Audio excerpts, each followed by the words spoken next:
একটি বালিকা কুড়াইয়া পাইয়া কি আমাকে ভুলিলে? অনেক জিনিসের কাঁচাতেই আদর, নারিকেলের ডাবি শীতল।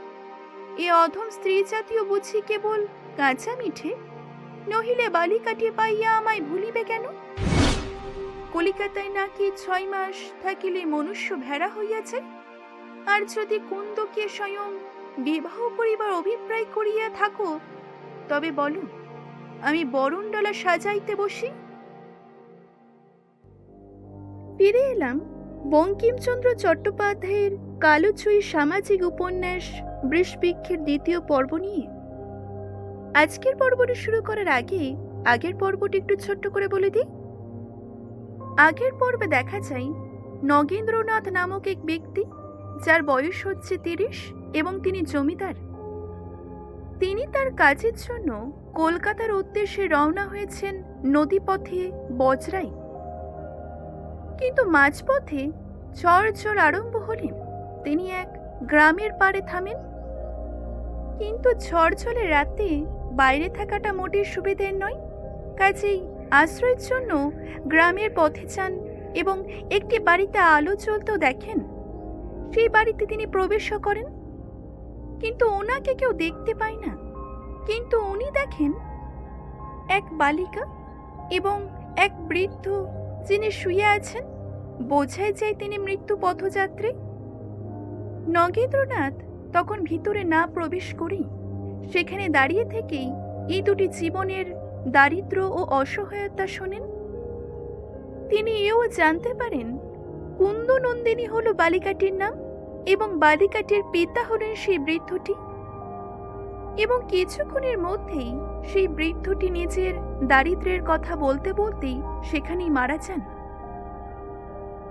আর এর পরের কাহিনী আজকের এই পর্বে আপনি শুনতে চলেছেন। চলুন তাহলে শুরু করা যাক। তার আগে আমি সায়ন্তিকা, শুরু হচ্ছে বৃষবৃক্ষ। অন্ধকার রাত্রে ভগ্ন গৃহ মধ্যে কুন্দনন্দিনী ও তাহার পিতার মৃতদেহ। কুন্দ একবার ডাকিল, বাবা, কিন্তু কেহ উত্তর দিল না। কুন্দ একবার মনে করিল পিতা বুঝি ঘুমাইলেন, আবার মনে করিল বুঝি মৃত্যু। কুন্দ সে কথা স্পষ্ট মুখে আনিতে পারিল না। শেষে কুন্দ আর ডাকিতেও পারিল না, ভাবিতেও পারিল না। কুন্দ শেষে নিদ্রায় স্থির করিল, কেননা মরিলে কুন্দের দশা কি হইবে। দিবারাত্রে জাগরণে এবং এখনকার ক্লেশে বালিকার তন্দ্রা আসিল। অবশ্য কুন্দনন্দিনী রাত্রে দিবা জাগিয়া পিতৃসেবা করিয়াছিল। কুন্দনন্দিনী তার পিতার কঠিন শীতল হস্তে মাথা রাখিয়া নিদ্রা গেল। কুন্দনন্দিনী তখন স্বপ্ন দেখিল যেন রাত্রি অতি পরিষ্কার জ্যোৎস্নাময়ী, আকাশ উজ্জ্বল নীল। এত বড় চন্দ্রমণ্ডল কুন্দ কখনো দেখে নাই। কিন্তু সেই রমণীয় প্রকাণ্ড চন্দ্রমণ্ডলের মধ্যে চন্দ্র নাই, তার পরিবর্তে কুন্দ মণ্ডল মধ্যবর্তী নিয়ে এক অপূর্ব জ্যোতির্ময়ী দৈবমূর্তি দেখতে পাইল। সেই চন্দ্রমণ্ডল যেন উচ্চ গগন পরিত্যাগ করিয়া ক্রমে ক্রমে ধীরে ধীরে নিচে নামিতেছিল। কুন্দনন্দিনী তখন দেখিল সেই আকৃতি মূর্তিটি হল স্ত্রীলোকের। রমণীর মুখমণ্ডল স্নেহ পরিপূর্ণ। তখন কুন্দ সভয়ে সানন্দে চিনিল যে এ তো সেই করুণাময়ী নারী, যাকে বহুকাল আগে মৃতা দেখিয়াছিল। সেই আলোকময়ী নারী সস্নেহে কুন্দকে ভূতল হইতে ক্রোড়ে রইলেন এবং মাতৃহীনা কুন্দ বহুকাল পরে মা কথাটি মুখে আনিয়া যেন চরিতার্থ হইল। এবং সেই জ্যোতির্ময়ী নারী কুন্দের মুখচম্বন করিয়া বলিলেন, বাছা, তুই বিস্তর দুঃখ পাইয়াছিস। আমি জানিতেছি যে বিস্তর দুঃখ পাইবিও। তোর এই বালিকা বয়স, এই কুসুম কোমল শরীর, তোর শরীরে যে দুঃখ সহিবে না। অতএব এই তুই এখন এখানে আর থাকিস না, পৃথিবী ত্যাগ করিয়া আমার সঙ্গে আয়। কুন্দ ইহাতে যেন উত্তর করিল, কোথায় যাইব? তখন কুন্দের জননী ঊর্ধ্বে অঙ্গুলি নির্দেশ করিয়া সেই উজ্জ্বল প্রজ্বলিত নক্ষত্রলোক দেখাইয়া বলিলেন, ওই যে ওই দেশ। কুন্দ তখন ঊর্ধ্বে দেখিয়া বলিল, আমি অত দূর যাইতে পারিব না, আমার বাপু অত বল নাই। জননী তখন বলিলেন, বাছা, যাহা তোমার ইচ্ছা তাহা করো, কিন্তু আমার সঙ্গে আসিলেই ভালো করিতে। ইহার পর তুমি ওই নক্ষত্রলোকে তাকাইয়া সেখানে যাওয়ার জন্যই কাতর হইবে। আমি আরো একবার তোমাকে দেখা দিব, যখন তুমি মন পীড়ায় ধুলালুণ্ঠিত হইয়া আমাকে স্মরণ করিবে, আমার কাছে আসিবার জন্য কাঁদিবে, তখন আমি আবার দেখা দিব। তখন বরং আমার সঙ্গে আসিও। এখন তুমি আমার অঙ্গুলির সংকেত নিতয়নে আকাশ প্রান্তে চাইয়া রাখো। আমি তোমাকে দুটি মনুষ্য মূর্তি দেখাইতেছি, এই দুটি মনুষ্যই ইহালোকে তোমার শুভাশুভের কারণ হইবে। যদি পারো তবে ইহাদিগকে দেখিলে বিষধরবৎ প্রত্যাখ্যান করিও, তাহারা যে পথে যাইবে সে পথে যাইও না। জননীর সংকেত অনুসারে কুন্দ দেখিল নীল গগনপটে এক দেবমূর্তি পুরুষ মূর্তি অঙ্কিত হইয়াছে। আস্তে আস্তে সেই দৈব মূর্তি মলিন হইলে জননী কহিলেন, ইহার দেবকান্ত রূপ দেখিয়া ভুলিও না, ইনি মহোদয়াশয় হইলেও তোমার অমঙ্গলের কারণ। অতএব বিষধর বোধে ইহাকে ত্যাগ করিও। পরে আলোকময়ী পুনশ্চ ওই ত্যাগ বলিয়া গগন প্রান্তে দ্বিতীয়বার নির্দেশ করিলেন।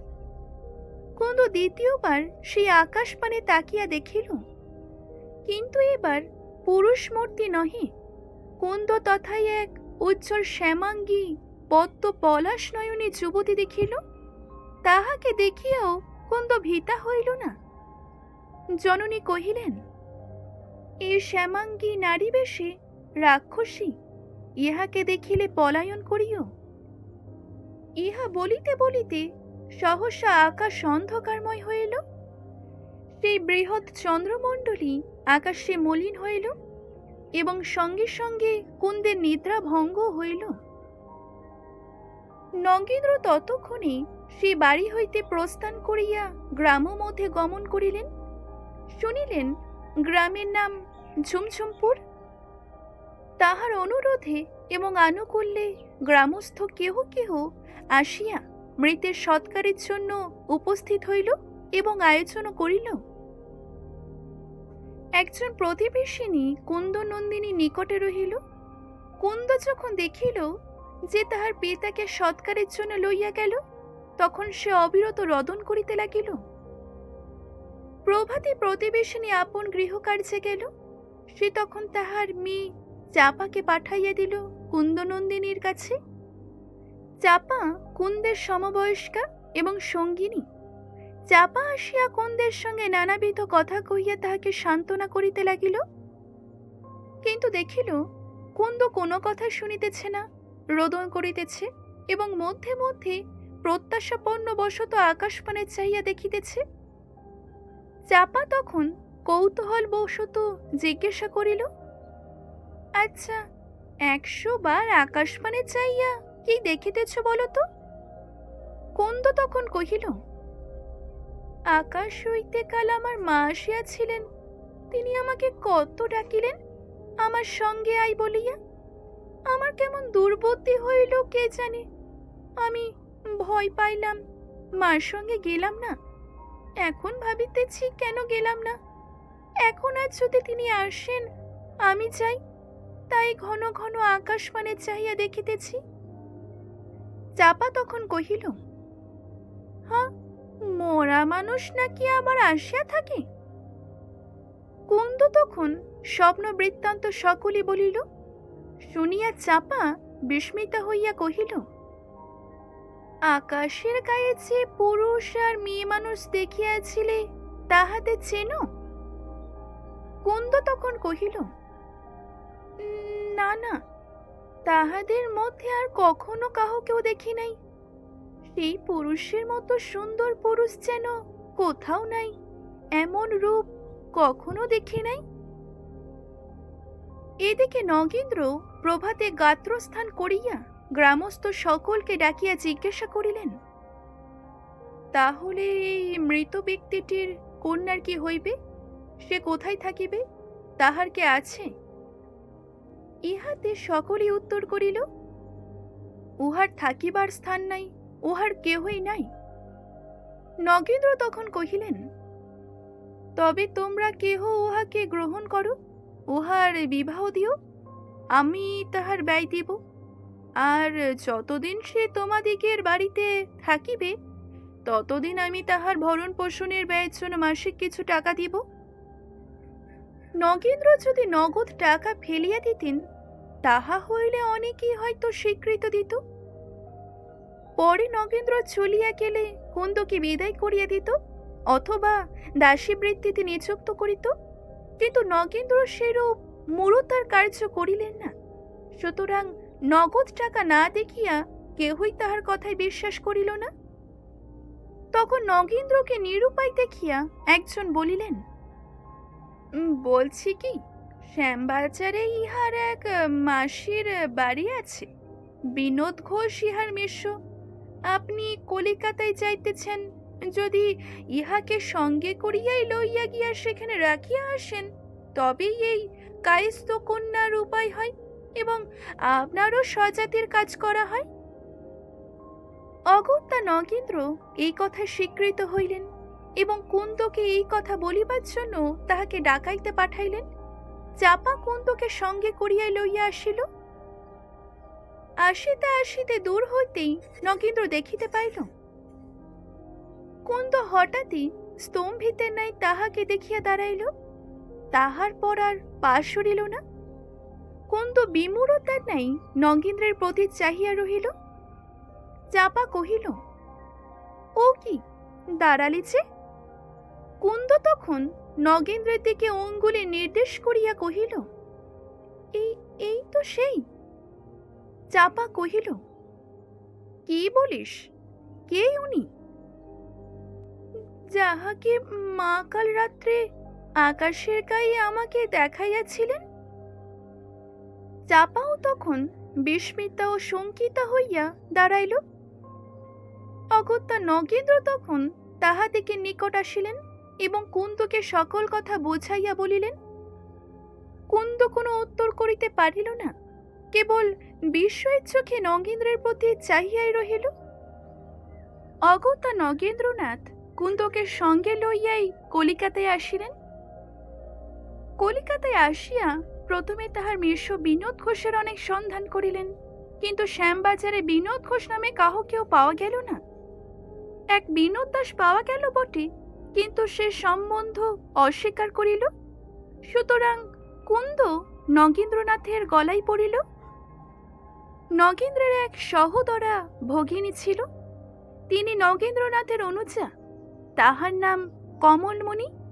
তাহার শ্বশুরালয় কলিকাতায়। শ্রীশচন্দ্র মিত্র তাহার স্বামী। তিনি বড় ধনবান। নগেন্দ্রের সঙ্গে তাহার বিশেষ সম্প্রতি। কুন্দ নন্দিনীকে নগেন্দ্র সেখানে লইয়া গেলেন। কমলকে ডাকিয়া কুন্দের সবিশেষ পরিচয় দিলেন। কমলের তখন 18 বছর বয়স। মুখাবর নগেন্দ্রের নাই। ভ্রাতা ভগিনী উভয়ই পরম সুন্দর। কিন্তু কমলের সৌন্দর্য গৌরবের সঙ্গে সঙ্গে বিদ্যার খ্যাতিও ছিল। নগেন্দ্রনাথের পিতা মিস টেম্পল নাম্নী একজন শিক্ষাদাত্রে নিযুক্ত করিয়া কমলমণিকে এবং সূর্যমুখীকে বিশেষ যত্নে লেখাপড়া শিখাইয়াছিলেন। কলিকাতায় কমলই এখন গৃহিণী। নগেন্দ্র কুন্দের পরিচয় দিয়া কহিলেন, এখন তুমি ইহাকে না রাখিলে আর রাখিবার স্থান নাই। পরে আমি যখন বাড়ি যাইব, উহাকে গোবিন্দপুরে লইয়া যাইব। কমল বড় দুষ্ট। নগেন্দ্র এ কথা বলিয়া পশ্চাৎ ফিরিলেই কমল কুন্দকে কোলে তুলিয়া লইয়া দৌড়িলেন।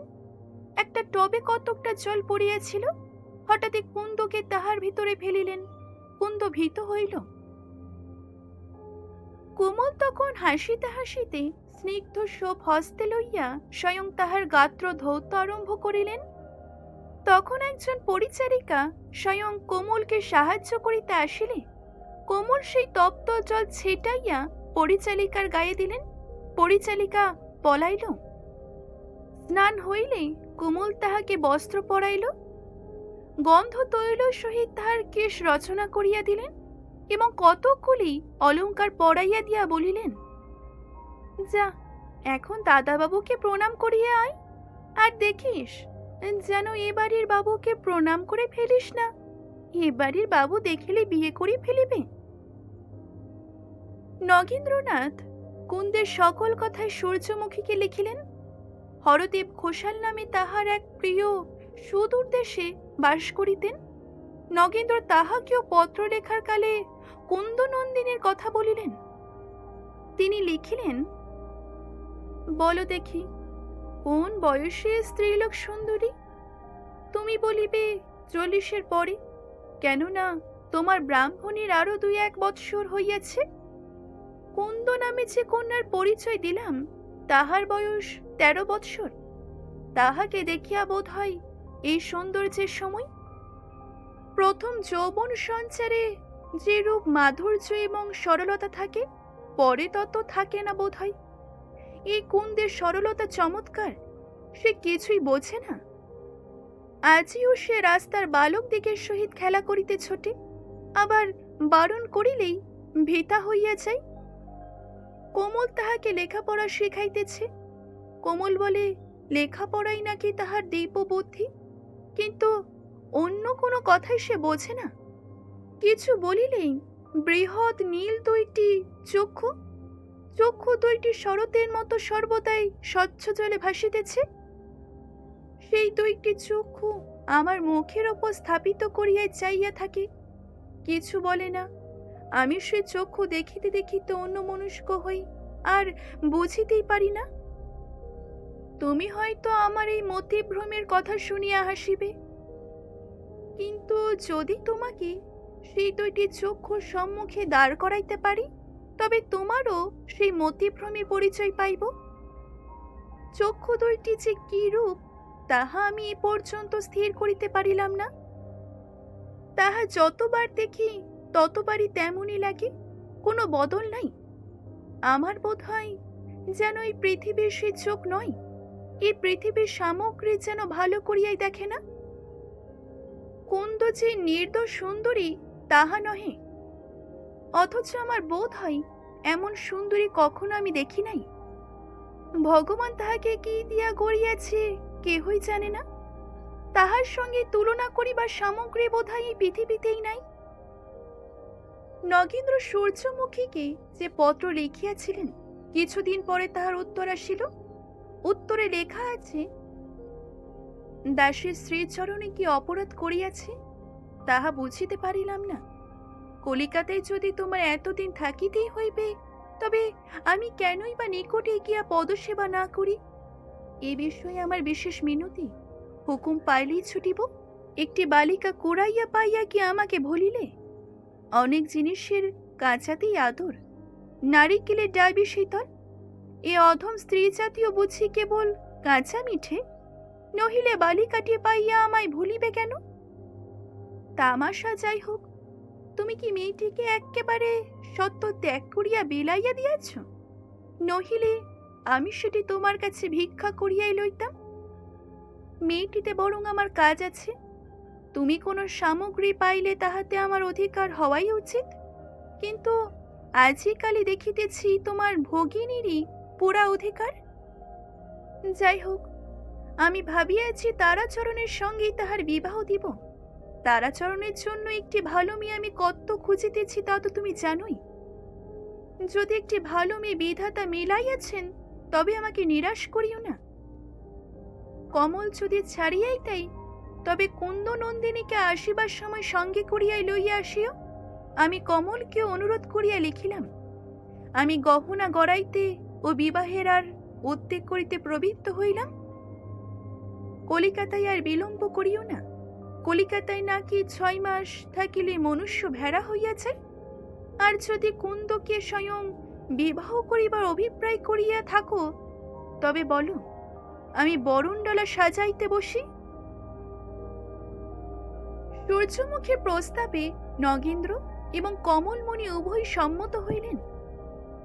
সুতরাং স্থির হইল যে নগেন্দ্র যখন বাড়ি যাইবেন তখন কুন্দকে সঙ্গে করিয়াই লইয়া যাইবেন। সকলে আহ্লাদপূর্বক সম্মত হইয়াছেন। কমলও কুন্দের জন্য কিছু গয়না গড়াইতে দিলেন। কিন্তু এ তো মনুষ্য দেহ, মনুষ্য জীবন। কয়েক বৎসর পরে এমন এক দিন আইল যখন কমলমণি ও নগেন্দ্র ধুলালুণ্ঠিত হইয়া কপালে করাঘাত করিয়া ভাবিতে লাগিলেন যে কি কুক্ষণে কুন্দ নন্দিনীকে পাইয়াছিলাম, কি কুক্ষণে সূর্যমুখীর পথে সম্মত হইয়াছিলাম। এখন কমলমণি, সূর্যমুখী, নগেন্দ্র তিনজনে মিলিত হইয়া 20 বীজ রোপণ করিলেন। পরে তিনজনই হাহাকার করিবেন। এখন বজরা সাজাইয়া নগেন্দ্র কুন্দকে লইয়া গোবিন্দপুরে যাত্রা করিলেন। কুন্দ স্বপ্ন প্রায় ভুলিয়া গিয়াছে। নগেন্দ্রের সঙ্গে যাত্রাকালে একবার তাহার স্মরণ পথে আসিল, কিন্তু নগেন্দ্রের এই করুণাপূর্ণ মুখকান্তি, লোকবৎসল চরিত্র মনে করিয়া কুন্দ কিছুতেই বিশ্বাস করিতে পারিল না যে ইহা হইতে তাহার অনিষ্ট হইবে। এখানেই শেষ করছে আজকের এই পর্বটি। আজকের এই পর্বটি যদি ভালো লেগে থাকে অবশ্যই একটি লাইক করবেন, শেয়ার করবেন এবং কেমন লাগলো জানাতে ভুলবেন না। ধন্যবাদ।